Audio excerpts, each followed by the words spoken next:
Historia de la Iglesia, siglo I, allá por el año 67 hasta el año 100. Conozco la historia para interpretar el presente, tener luz para despejar el futuro. Un cordial saludo, Manuel Pérez.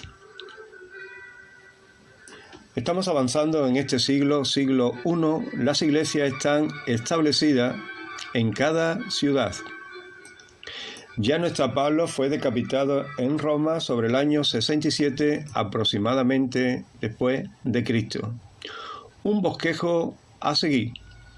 Primero la despedida de Pablo a su discípulo, la revuelta de Jerusalén, la destrucción de la ciudad y el templo, los lugares y muerte de los apóstoles y seguidores, Juan y su iglesia en Apocalipsis. Quinto, personaje, herejía y construcciones. Hagamos una breve oración. Señor, estamos delante de tu presencia. Quiero darte gracias por tu amor, por tu misericordia, por tu bondad. Tú eres el Dios de la historia, que hace historia en los corazones de los seres humanos que creen en ti y que incluso muchos han dado la vida por ti, predicando esa buena noticia del Evangelio de Dios que se hizo hombre en la persona de Jesús. Queremos conocer la historia, queremos convertirnos en investigadores para conocer y seguir las huellas de tu testimonio a través de la historia marcada por esos hombres, esas mujeres que te siguieron, que te amaron y que dejaron su vida como ejemplo. En el nombre de Jesucristo pedimos tu ayuda y tu bendición. Para ti sea la gloria y la honra. En el nombre de Jesús. Amén.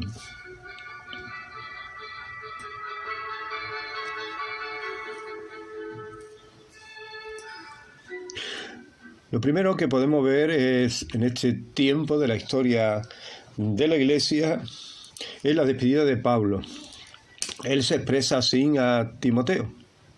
Pero tú ser sobrio en todo, soporta las aflicciones, haz obra de evangelista y sobre todo cumple tu ministerio. Pablo dice, porque yo estoy a punto de ser sacrificado. El tiempo de mi partida se acerca. He peleado la buena batalla. He acabado la carrera. He guardado la fe.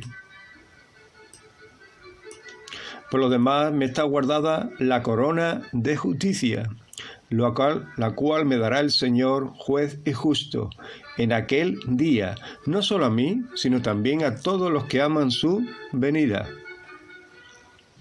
Él mismo lo expresa desde Éfeso y otros lugares, que iba a Jerusalén, allí le espera cárceles y en Roma muerte. El Espíritu le decía que iba a ser encarcelado, azotado en Jerusalén.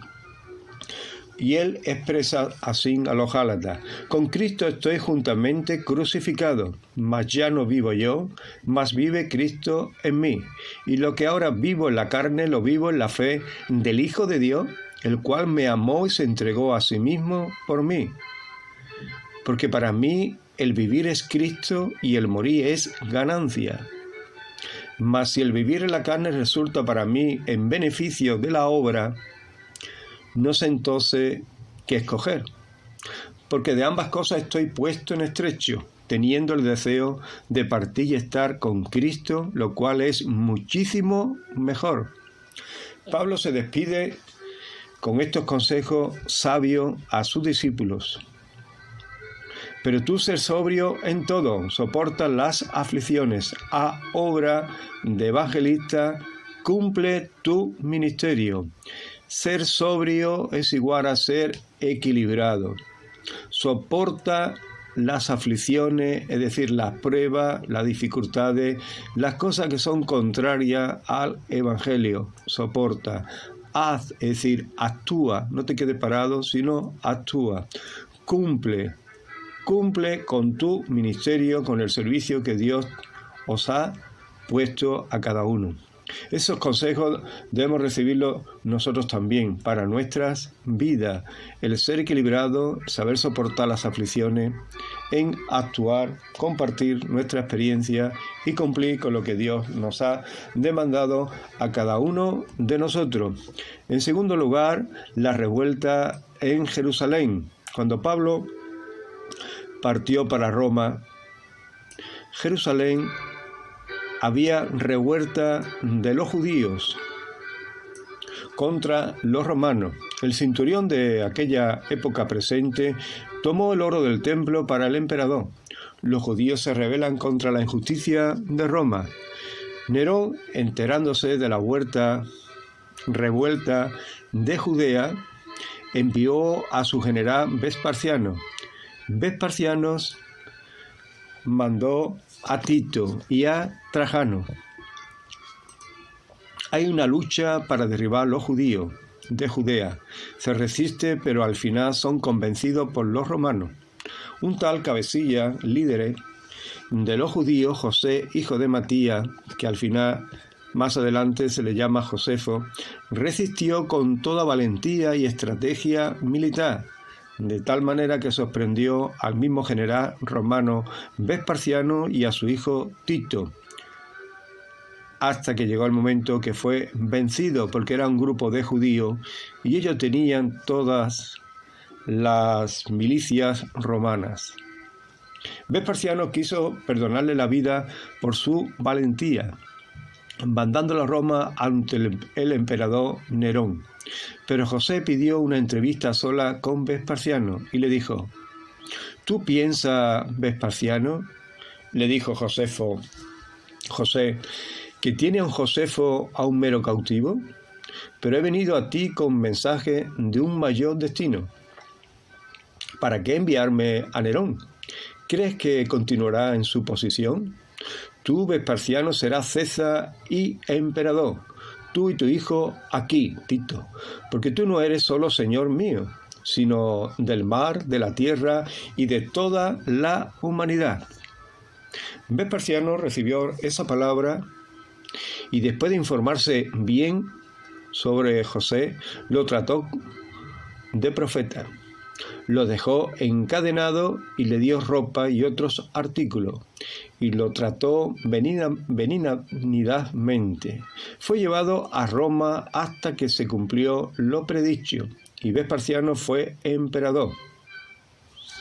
En Judea seguían las revueltas y mandó a su hijo Tito, que era general en aquella época, a Jerusalén, con unos 600.000 hombres y legionarios, jinetes, tropas, auxiliares, ingenieros, innumerables personal, incluso el mismo Josefo también, una fuerza colosal a la altura de lo que también era descomunal desafío.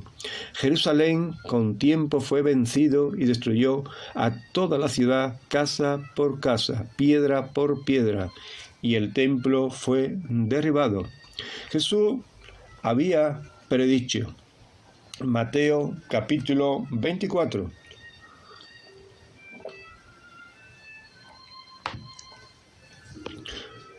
Cuando Jesús salió del templo y se iba, se acercaron sus discípulos para mostrarle su edificio del templo. Respondiendo él, le dijo: ¿Veis todo esto? De cierto os digo que no quedará aquí piedra sobre piedra que no sea derribada.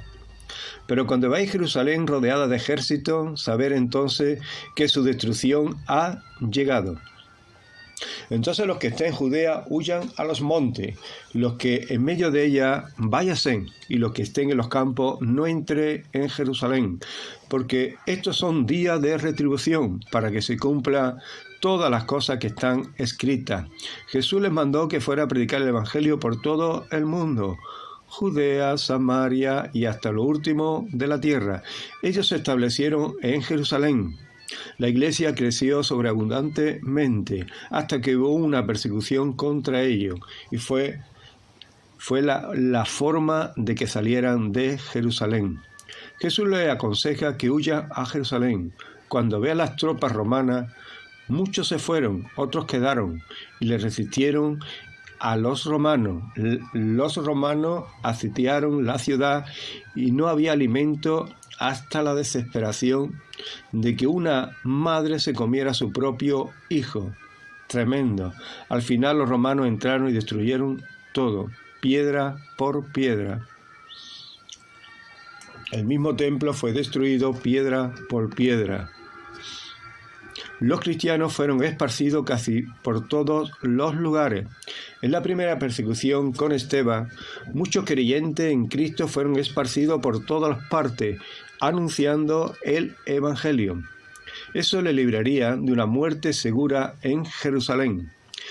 Se convirtió en un judío celoso de la ley, aventajado de todos sus contemporáneos, llamado Saulo de Tarso. La iglesia sale de Jerusalén. Hay un avivamiento en Antioquía de Siria.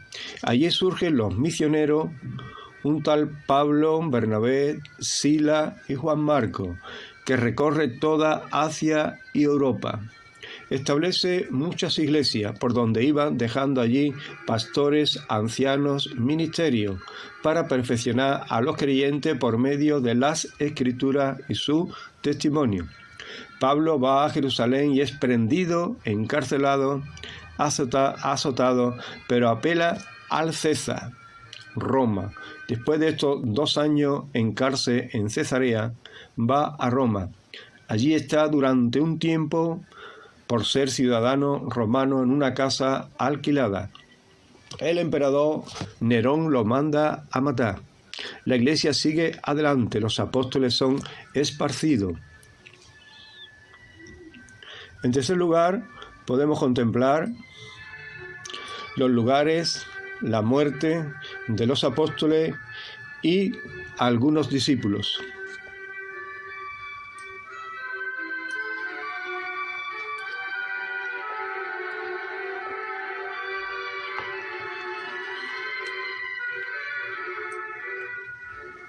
En esa persecución los apóstoles y los discípulos cada uno tomaron para un sitio. Solamente en la Biblia se registra la muerte de Jacobo y del mismo Judas. Jacobo metió en la cárcel a Pedro. Herodes metió en la cárcel a Jacobo y a Pedro. Esto se registra en Hechos de los Apóstoles capítulo 12. A Jacobo el rey Herodes echó su mano para detener y afligir a ciertos de la congregación. Entre tales fue Jacobo uno de ellos, quien él mató a espada. A Pedro ya sabemos que lo salvó un ángel, las puertas se abrieron, las cadenas y salió.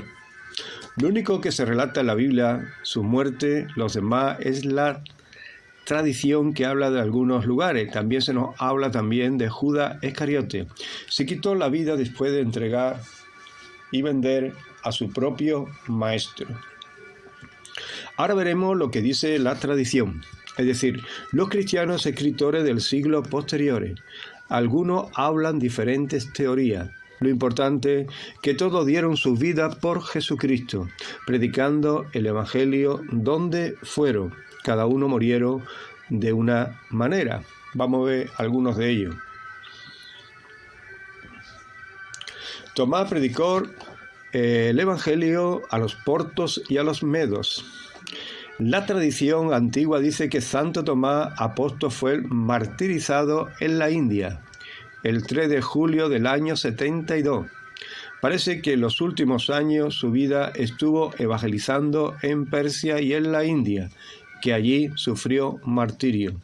Otra tradición muy lejana en la India, pero no en la India esta, sino algunos creen que es Sudamérica, y un antiguo relato que corría entre los indios narra que muchos tiempos antes de la llegada de los conquistadores europeos anduvo por América un hombre alto de barba blanca y gran sabio, llamado Sumer o Tumer, es decir, Tomás, que vino a enseñar a los indios el arte de la agricultura, a sembrar el maíz y la mandioca.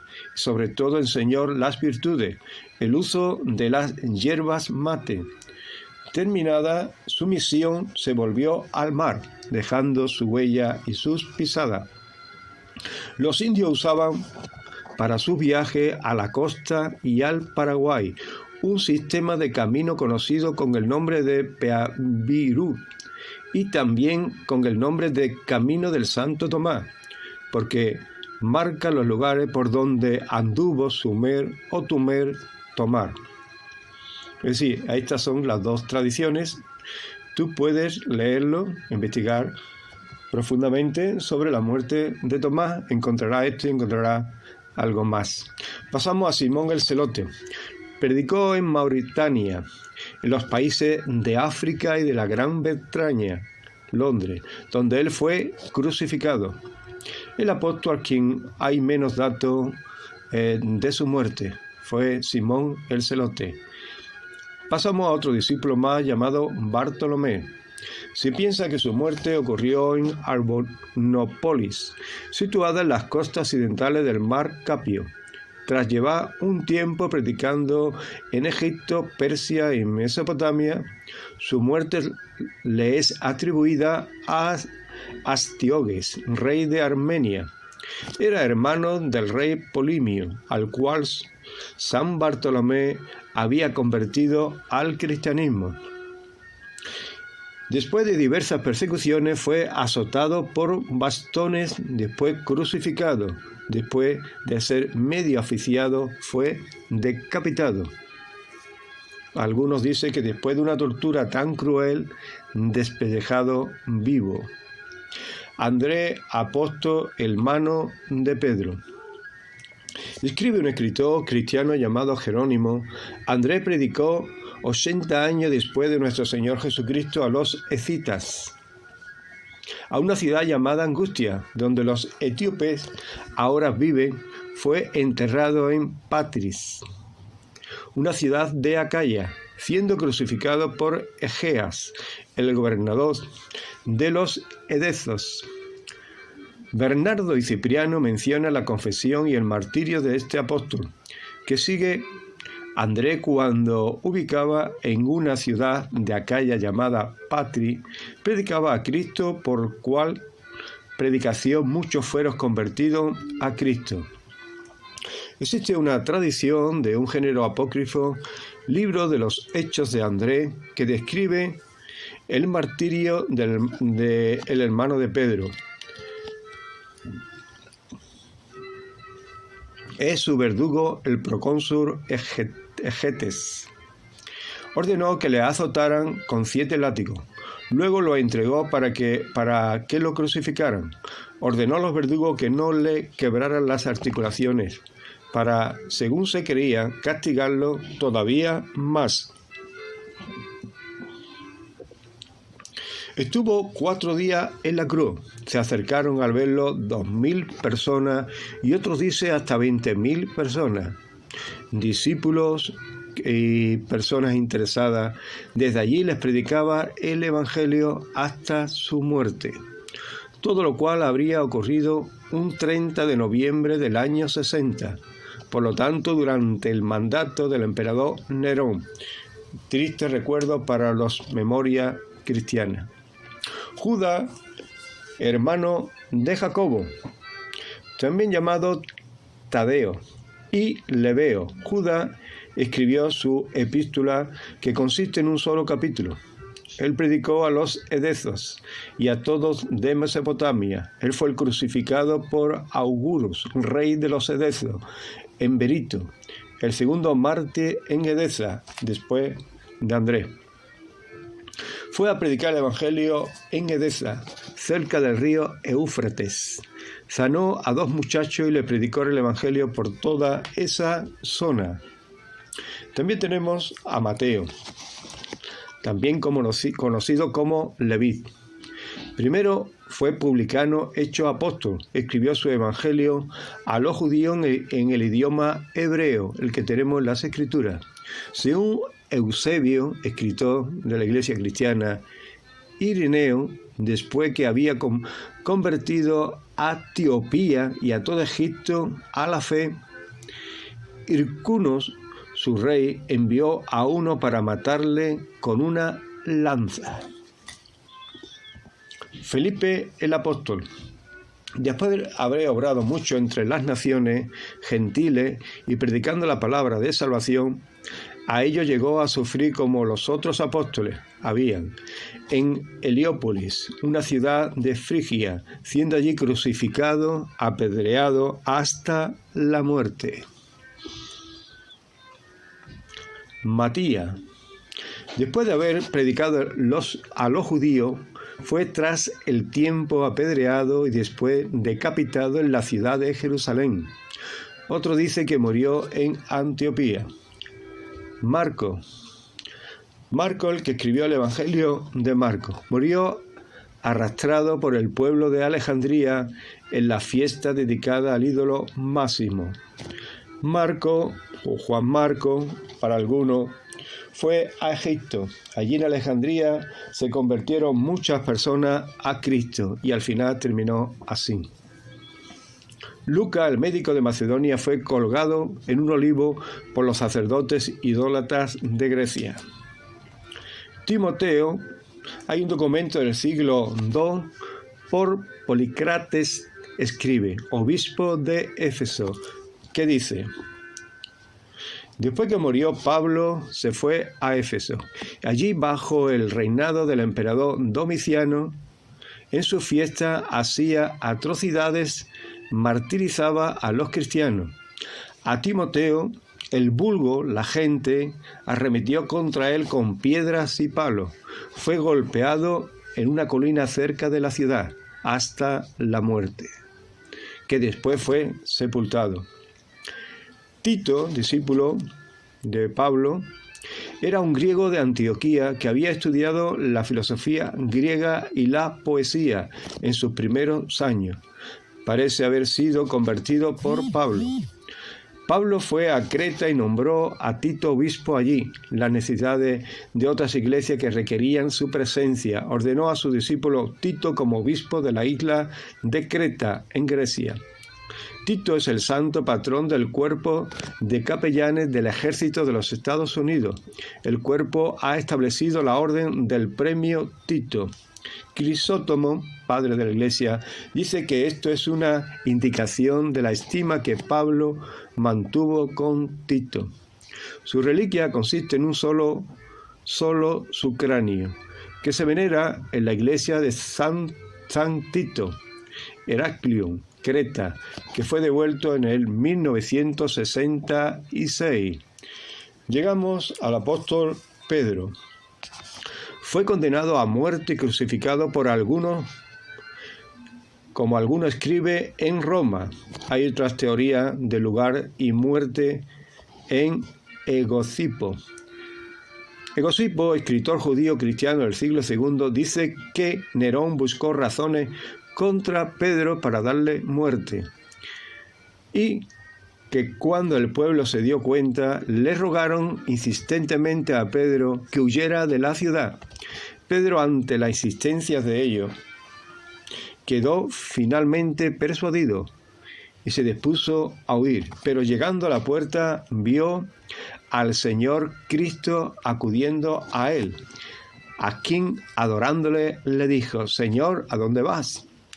Lo que él respondió: a ser de nuevo crucificado.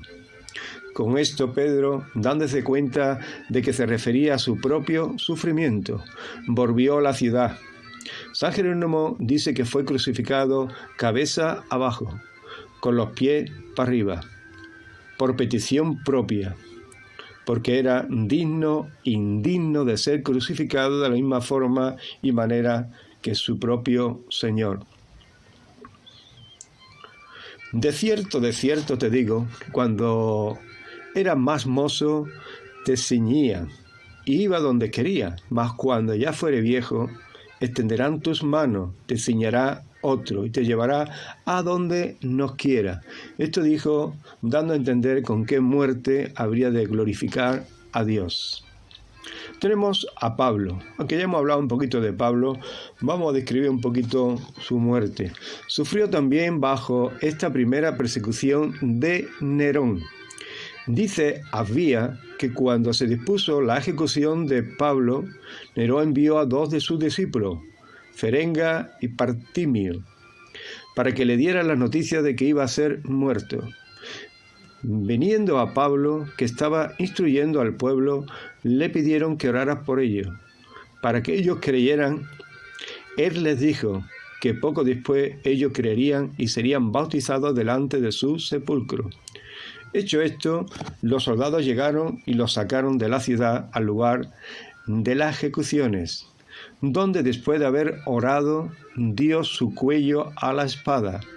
Cuenta la tradición que estos 2 hombres se convirtieron a Cristo y fueron bautizados en ese mismo lugar.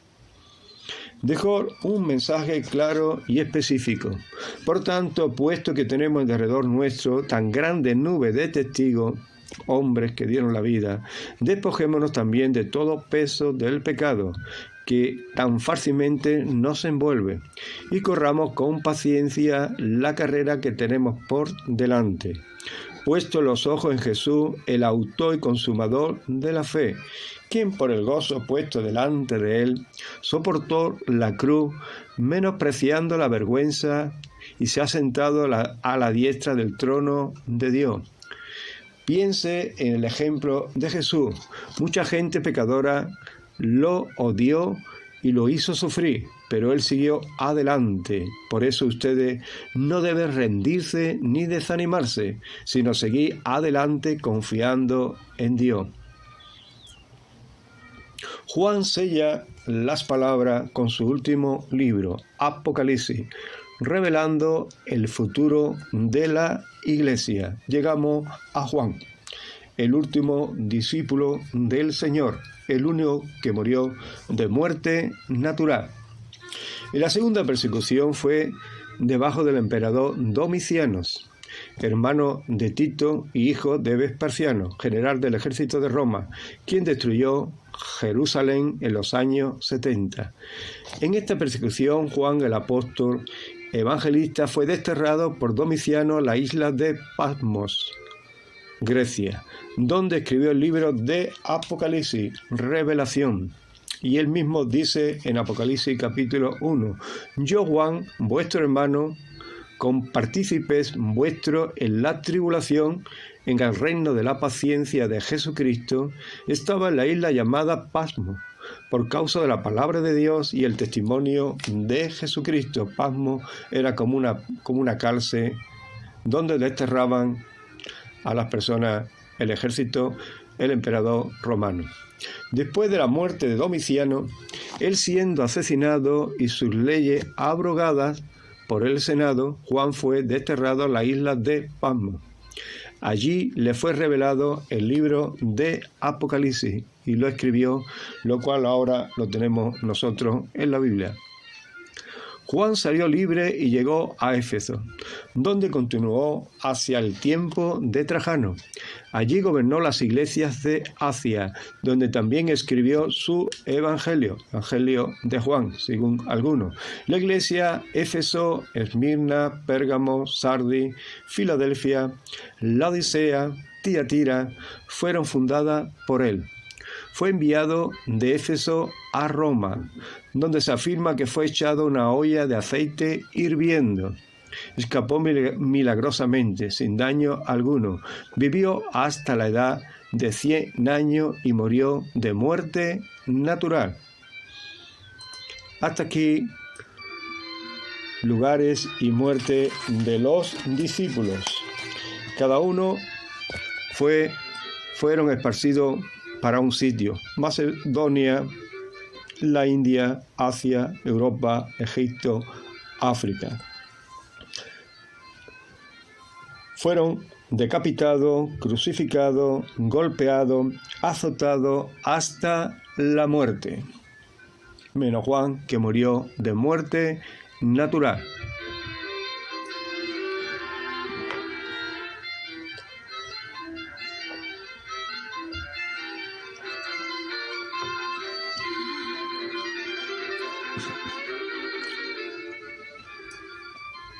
En quinto lugar, personaje, herejía y construcciones. Tenemos los personajes, empezamos con los emperadores romanos. Dinastía de Julio Claudia. El primero fue Augusto César, del 24 a.C. al 14 después de Cristo. Tiberio, del 14 al 37. Estos emperadores vivieron en el tiempo de Jesús. Después pasamos a Calígula. Después pasamos a Claudio y Nerón. Año de los 4 emperadores: Galba, Otón, Vitilio y Vespasiano, el año 68 al 69. La dinastía de Flavia. Vespasiano, Tito y Domiciano ocuparon el año 69 hasta el año 96. Dinastía de los Antoninos. Nerva y Trajano, del año 96 al 117. También tenemos construcciones famosas que existen todavía. Solamente voy a nombrar dos de ellas muy conocidas. Primero, en los años 50 se construye en La Coruña, Galicia, la Torre de Hércules, que todavía la tenemos y la podemos visitar.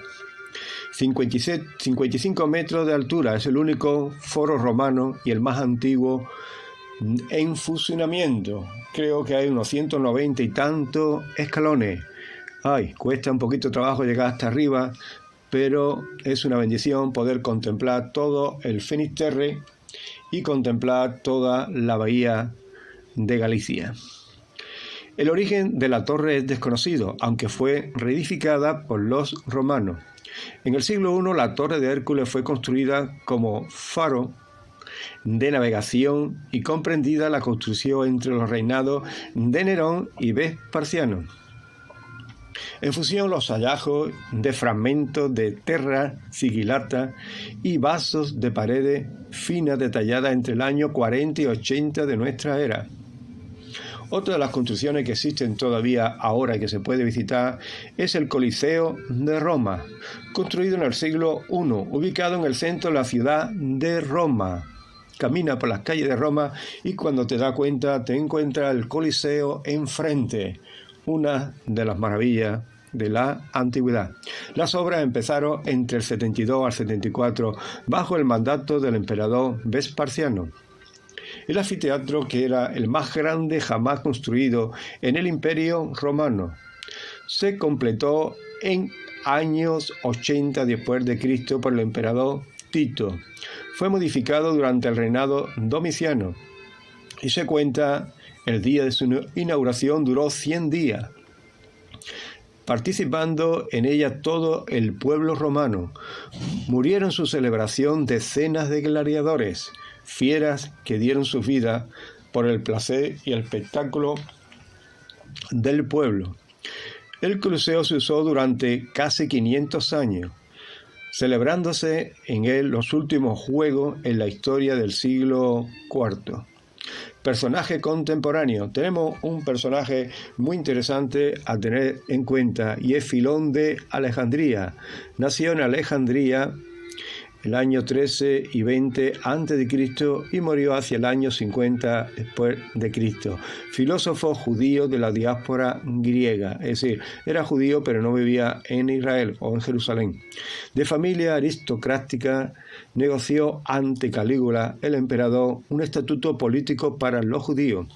Restituyó la ortodoxia cuestionada por los griegos. Buscó la complementaria entre la Torá y la interpretación de forma alegórica.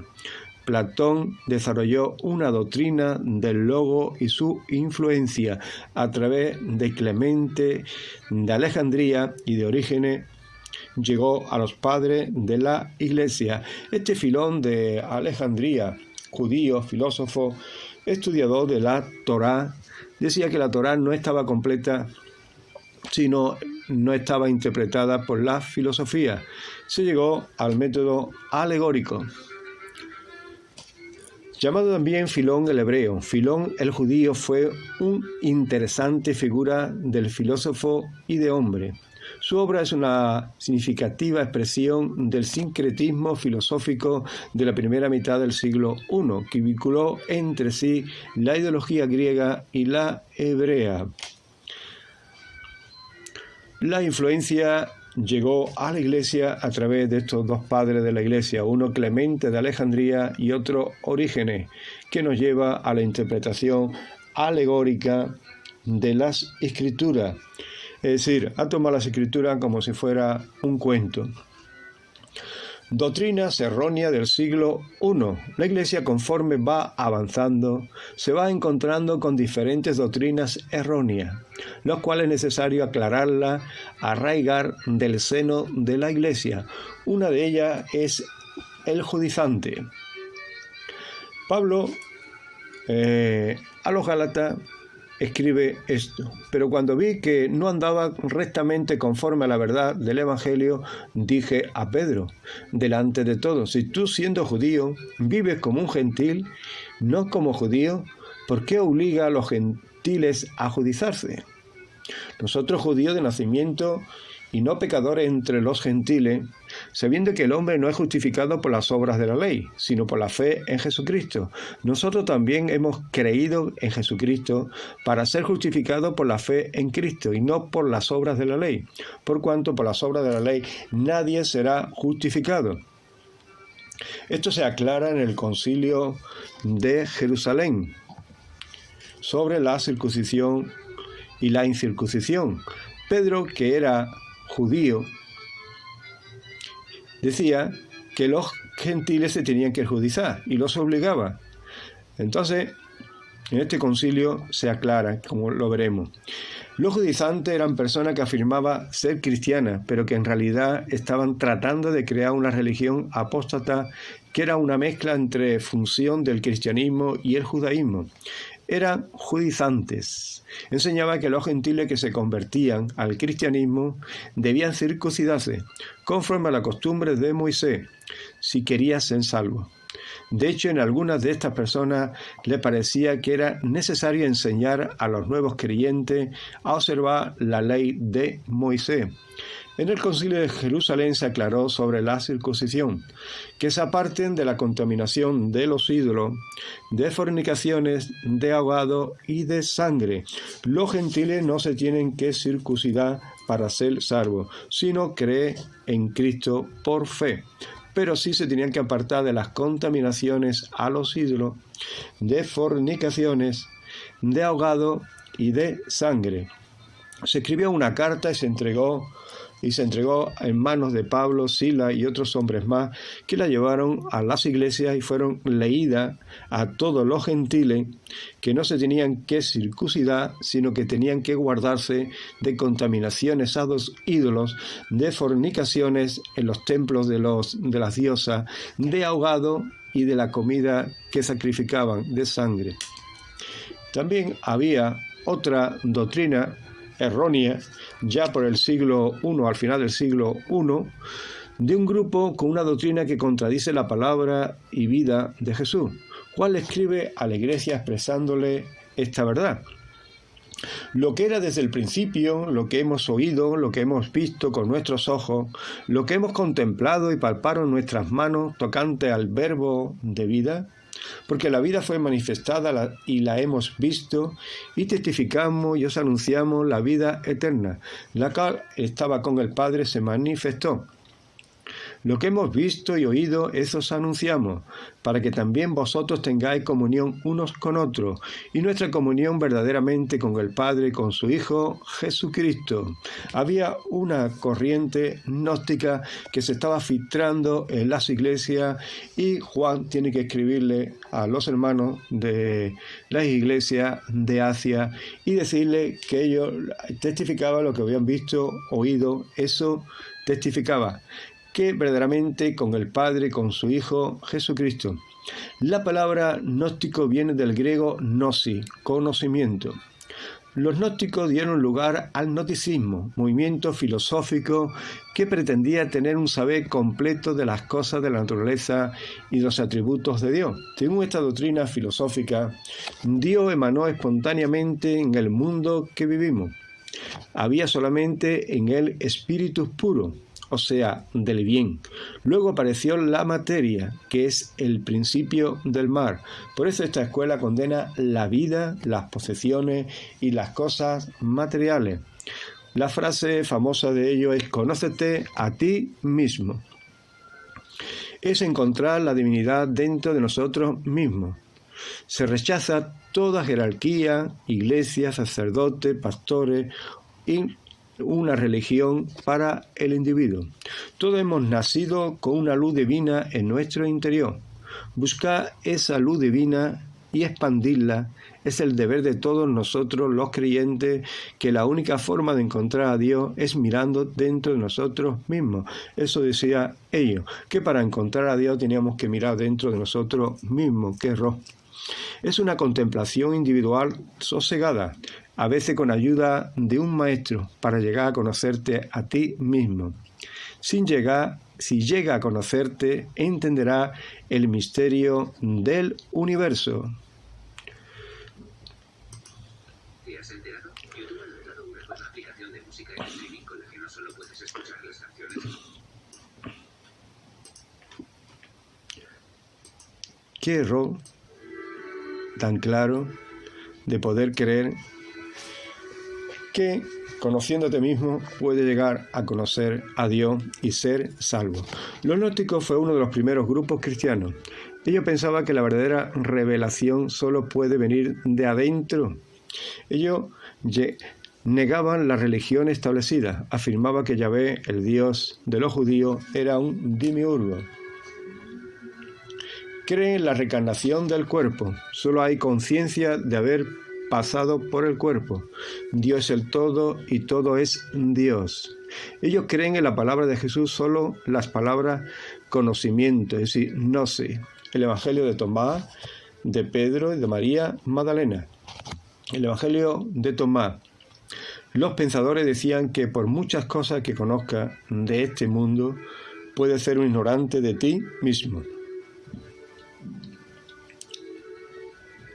Había dos doctrinas erróneas más en este último de siglo, y una es la doctrina de Balaaz y la doctrina de los Nicolaitas, la cual Juan tiene que avisar a las iglesias de Apocalipsis, a estas 7 iglesias de Asia, que tengan cuidado de la doctrina de Balaaz y la doctrina de los Nicolaitas. En el Apocalipsis capítulo 2:14 nos dice así, iglesia de Éfeso: pero tengo unas pocas cosas contra ti, que tiene ahí a los que retienen la doctrina de Balaaz, que enseña Balaaz a poner trompiezo ante los hijos de Israel, a comer de cosas sacrificadas a los ídolos y a cometer fornicación. Recuerda las 4 cosas que no tenían que hacer, pues 2 de estas, Balaaz incitaba a los cristianos a sacrificar a los ídolos y a cometer fornicaciones. También tiene los que retienen la doctrina de los Nicolaitas, la cual yo aborrezco. La doctrina de Balaaz se puede definir así: es la enseñanza que con toda intención busca que se violen los decretos de Dios, la justicia divina, los principios de santidad, para que eso sirva de tropiezo a los santos y caigan en maldición. Es decir, ellos animaban a que comieran de los sacrificados a los ídolos y a cometer adulterio. Pedro le habla así: han dejado el camino recto, se han extraviado siguiendo el camino de Balaam, hijo de Beor, el cual amó el premio de la maldad. La obra y doctrina de los Nicolaitas consistió en jerarquizar a la iglesia, destruyendo el amasón horizontal para levantar uno piramidal. Esa es la obra y doctrina que tanto aborrece el Señor. Los Nicolaitas comenzó a dividir al pueblo de Dios en 2 grupos. Hasta aquí la historia de la iglesia del siglo I, sobre todo la última parte donde solamente hay escritura de Juan. Pero podemos ver cómo los apóstoles fueron de un sitio para otro predicando el Evangelio y dieron sus vidas. Primero, la despedida de Pablo, la vimos, la revuelta de Jerusalén y la destrucción, los lugares de muerte de los apóstoles donde fueron esparcidos, personajes, herejías y construcciones. Podemos contemplar a Filón de Alejandría, las herejías de los gnósticos, de los judaizantes, de los Balaas y los Nicolaitas. Las construcciones como fue la Torre de La Coruña y como fue también el Coliseo. Nos enseña a que podemos aplicar en nuestras vidas esta historia a permanecer alineados a las Escrituras, porque ellas dan testimonio de Jesucristo, a dejar buen testimonio de la verdad en nuestras vidas, a hacer seguir la historia con nuestro testimonio de Jesucristo. Bendiciones, que Dios te bendiga grandemente. Espero que haya sido de luz y de ayuda para animar tu vida a seguir estudiando las Sagradas Escrituras y a conocer la historia. Conozca la historia para interpretar bien el presente y tener luz para despejar el futuro. Bendiciones.